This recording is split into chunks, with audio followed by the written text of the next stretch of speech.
There is a dam in the Pacific Northwest that has been in operation since 1942. No moving parts exposed to the outside world. Doesn't burn. It doesn't need a supply chain.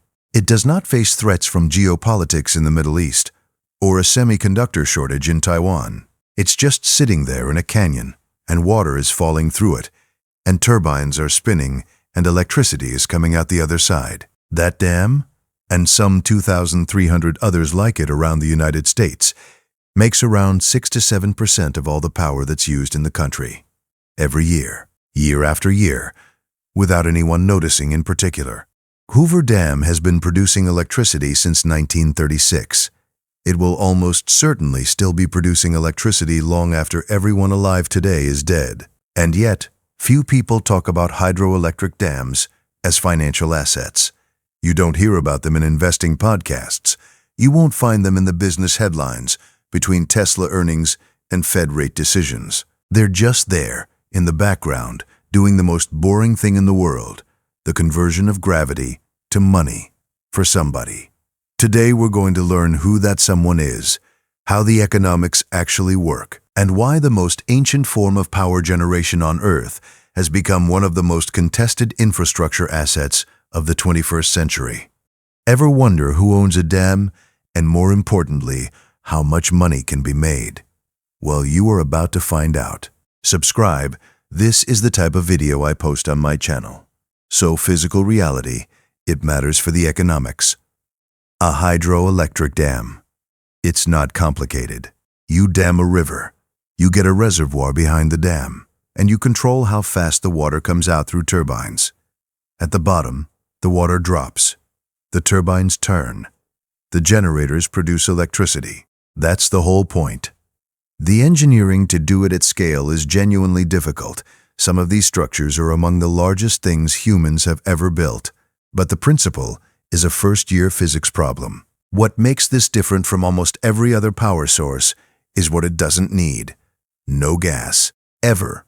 The water cycles naturally. Rain and snowmelt refill the reservoir. The river keeps flowing. Gravity keeps working. The cost of the input after construction is basically zero. No more uranium to purchase. No gas contract to negotiate. No coal trains will be scheduled. Just water. Falling. Forever. In the 1930s, the Grand Coulee Dam in Washington State was built for about $163 million. It has generated more than 300 billion kilowatt hours of power since then. The cost of all that fuel? $0. The big costs of a hydro dam are construction, a few $100 million for a small facility, tens of billions for a large one, ongoing maintenance and replacement of equipment, real but modest relative to the revenue, and regulatory and licensing overhead. We'll come back to that because it's more significant than it sounds. A large dam also has a physical lifespan that is near incomprehensible by normal infrastructure standards. The Hoover Dam was built in the 1930s and is expected to operate well into the 2100s. That's not a mistake. We are talking about infrastructure that could reasonably be generating revenue for 150 years or more. No other power asset operates on that timeline. Nuclear plants could last 60 to 80 years. 30. Replacement of a gas plant. A dam, if it's kept up, just goes on. The revenue model of a hydroelectric dam is deceptively simple and truly powerful. You sell electric, either into a long-term power purchase agreement where a utility or industrial customer agrees to buy a set volume at a fixed price for 10, 20, or 30 years, or into the wholesale spot market, where prices fluctuate by the hour based on supply and demand, or more and more. Both. Here is where hydro gets its financial advantage over other generation. Your fuel is free, and your operating costs are low, so your profit margin on each unit of electricity you sell is very high compared to any thermal plant. In a good market, a gas plant might do 30 to 40% margins. A well-run hydro facility can make 60 to 70%, or sometimes more, because the big cost, the dam itself, was paid for decades ago. Ownership of hydroelectric assets is more complex than you might think, and it's becoming more contested every year. The privatization of hydro assets has followed the same pattern as airports and ports. Governments poured decades of public investment into building the infrastructure, then sold off operating rights or ownership stakes to private capital when they needed cash or wanted to shift risk. The private buyers acquired assets that cannot be reproduced at any price because you can't build a new Niagara Falls. Hydro looks like the perfect asset until you factor in the risks, and some are very serious indeed. Drought. This is the one that keeps hydro operators awake at night that no other power plant operator need worry about. Your fuel is water. The availability of water depends on weather patterns, the snowpack, and rainfall in the watershed that feeds your reservoir. In 2021, drought in the western U.S. cut production at several large hydro facilities by 30 to 50%. Lake Mead, the reservoir behind the Hoover Dam, reached its lowest point since the dam was filled in the 1930s. California had to buy more expensive natural gas power to make up the gap. Many major hydro watersheds are facing discouraging climate projections, increased variability, longer drought cycles, and less predictable snowmelt timing. Hydro production in California fell about 48% in 2021 compared with the prior year.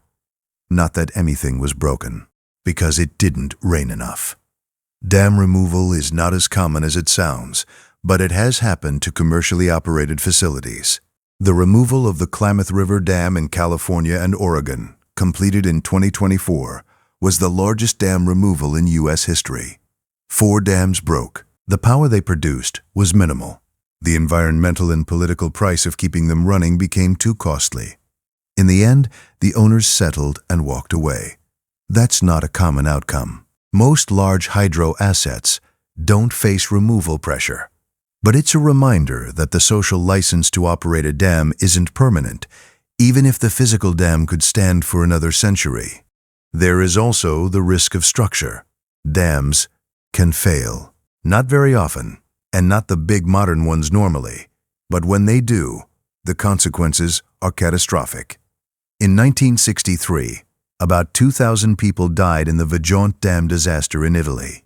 The 1975 collapse of the Banqiao Dam in China may have killed over 100,000 people. The Oroville Dam in California nearly failed in 2017 when the spillway was undermined by heavy rainfall, and 180,000 people downstream had to be evacuated, with the repair bill reaching $1.1 billion.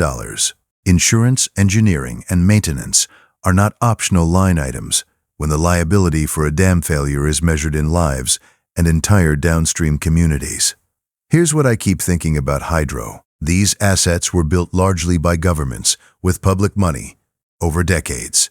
The New Deal built dams all over the American West.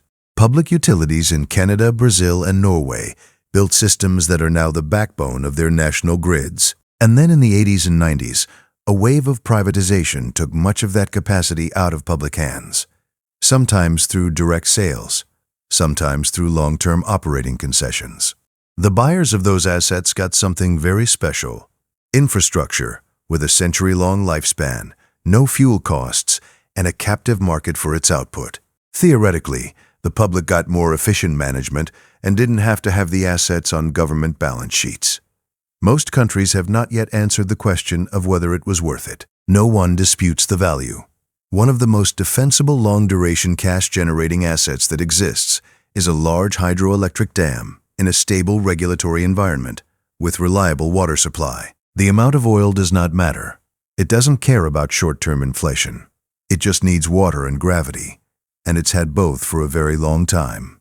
Subscribe to my channel to be one of the first to see the next video, which is about an asset that is the complete opposite of everything we just discussed in this one. Because a dam is physically ancient, built to last forever, and needs almost nothing to operate, whereas data centers are new, modern, generate a lot of heat, become obsolete in 5 years, and consume more electricity than a small town just to keep the lights on. And yet they can still be generating even more money than the hydroelectric dam you saw in this video.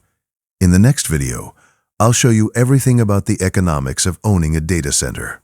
See you soon. Remember to subscribe to my channel.